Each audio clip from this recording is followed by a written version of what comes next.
Tħabbru 8 rebbieħa tal-Malta Youth Film Festival li organizzat l-Aġenzija Żgħażagħ minn fost 12 nominazzjonijiet waqt ċerimonja li tellet fil-kumpless tal-Aġenzija f'Santa Venera.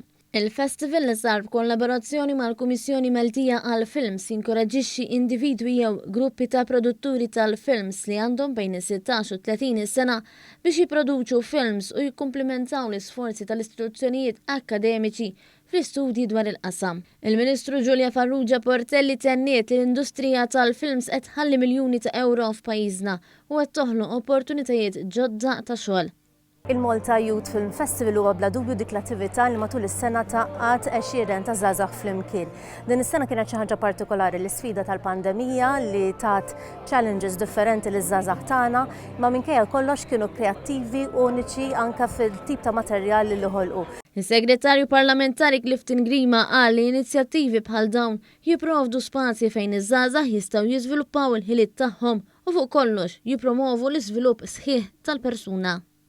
Permezz ta' dawn l-inizjattivi u programmi Aġenzija Żgħażagħ qed tkompli tagħmel differenza fil-ħajja taż-żgħażagħ Maltin u anke Awċin fejn illum qegħdin naraw proprju bil-fatti kif qed tinħoloq pjattaforma li fiha l-artisti żgħażagħ ikunu jistgħu jipproduċu l-films u allura jesprimu t-talent tagħhom.